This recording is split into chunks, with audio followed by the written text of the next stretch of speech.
And all right, last true story. It's a bit of a lengthy one, so bear with me. This one occurred back when I was about 19 years old. So that was 2020.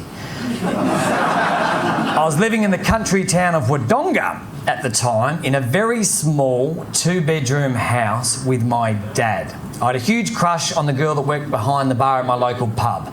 She was smart, she was funny, she was gorgeous, and most importantly, she used to turn a blind eye whenever me and my mates had too much to drink, which was pretty much every Thursday, Friday and Saturday night. I'd admired this girl from afar from a long time, and eventually, one night I worked up the courage / got pissed enough to ask her out, and much to my joy, she said yes.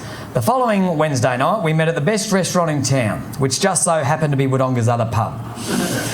We sat down, she ordered the salad, and trying to impress her, I ordered the most expensive thing on the menu, which was the surf and turf, aka the beef and reef, which is a decision I would soon come to regret. I've since adopted a very strict rule. We only order seafood if I'm within 50 kilometres of the ocean. I figure the further you are from the ocean, the less chance there is of that seafood being fresh. For the record, Wodonga is 347 kilometres inland. And while on that, why are we putting seafood on a steak? You don't see cows swimming in the ocean. You don't see calamari wandering around a farm. They're just not meant to be together. Anyway, date was going well. We finished our meals, had a couple of drinks. We're really hitting it off. My dad was out of town, so asked if she wanted to come back to my joint. She said yes. Got back to my joint, gave her a very quick tour of the very small house, which took all of about 3 seconds. Before he knew it, we were messing around the bedroom. We're rolling around the bed, and that's when the night and my stomach started to turn. I started to get this strange rumbling noise coming from my gut. It wasn't too loud at first, but it was clear that it was the calm before the storm. And by storm, I mean typhoon. The rumbling was getting worse, and my stomach began to cramp. It was a quiet night. People in the city think they know what a quiet night is. Well, they don't. In the country, there's no cars, no people walking past, no planes flying overhead, no nothing. Just the unmistakable sound of my surf and turf planning its great escape.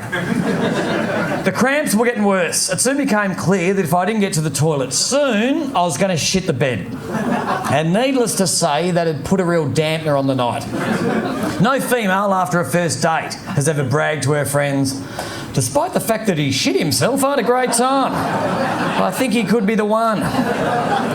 And no male has ever put on his Tinder profile, I like cooking, camping, and occasionally shit the bed.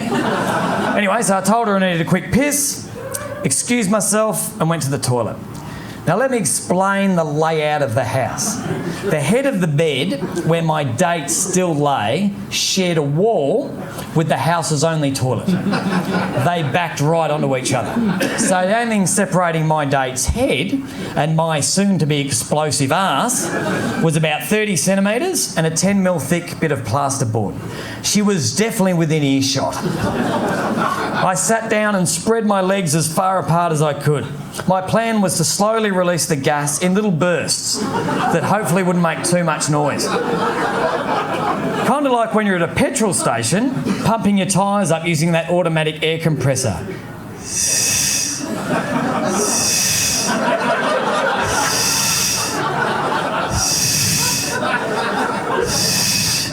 And when it came to my shit, which was clearly going to be diarrhoea, I planned to control my sphincter and just sort of let it leak out. Kind of like coffee dribbling out of an espresso machine. Except there'd be no hipster there to help me out. I was flying solo. I got in position, psyched myself up, and went for it.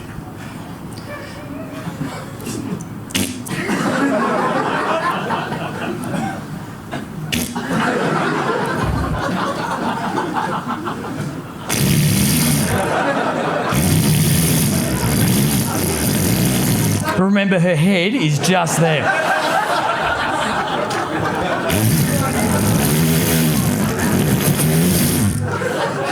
The paper-thin walls were shaking. I could feel the foundations of the house moving. I tried another position. If anything, it made it worse. Keep in mind, this is back in the days before mobile phones, so she had nothing to distract her. It was just her staring at the ceiling, listening to every ounce of gas rattle its way out of my arsehole. I was getting so desperate, I could sit against an empty toilet roll, filling it with toilet paper, and just jamming it up my arse like some sort of homemade silencer. What the hell was she thinking? I've been farting away for what seemed like a lifetime and I still felt bloated. I honestly reckon I got about 10% of the gas out. And if this is how much noise my farts were making, what the hell was my shit going to sound like? I had to do something. It was then I came up with a plan. At the end of our street was a small park about the size of a house block. Desperate times called for desperate measures. I was going to have to go shit in the park. I said I had a plan. I never said it was a good one.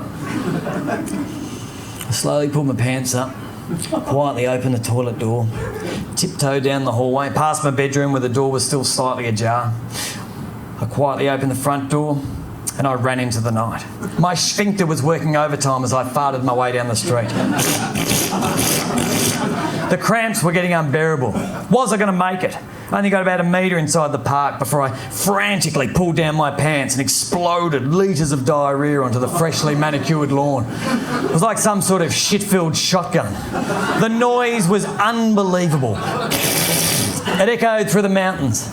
Dogs were howling. Car alarms were going off. I'd awoken the night. Every time I thought I'd finished, another wave had come over me. I'd start shitting again. I must have had 15, 20 different waves, each one more explosive than the one before it. I was thinking to myself, surely I must be empty soon. I half expected them to find me the next day, just a pile of empty skin, like a deflated sex doll, laying next to a pile of human shit. It would take a team of forensic scientists to work out what the fuck had happened. It had now been over half an hour since I'd excused myself to do a quick piss. And just when I thought my night couldn't get any worse, it dawned on me. I forgot to grab toilet paper. As I squat there, trying to work out whether to wipe my ass with a fistful of leaves, an empty chip packet that lay next to me, or just drag myself across a lawn like a dog with worms, I noticed a car driving down the street from the direction of my house. As it got closer, I realised it was a taxi. The taxi slowed down and stopped just in front of the park.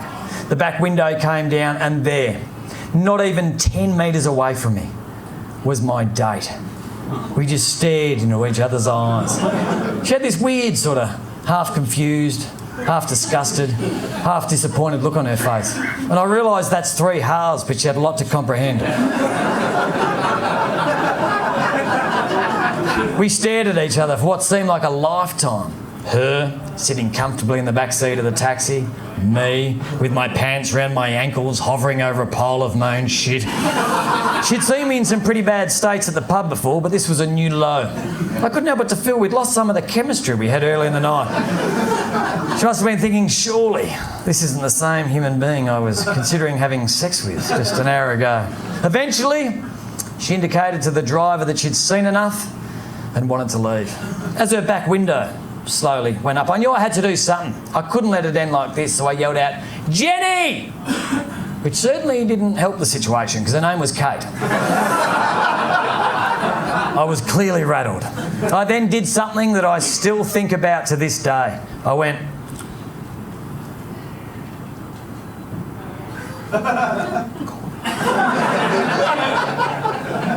Her back window finished going up and she drove off. Look, I've always thought this was a fairly universal symbol, but obviously she wasn't educated in basic sign language, because call me she did not. And our relationship was over before it began. And to rub the salt in the wounds, I now had to find a new pub to drink at.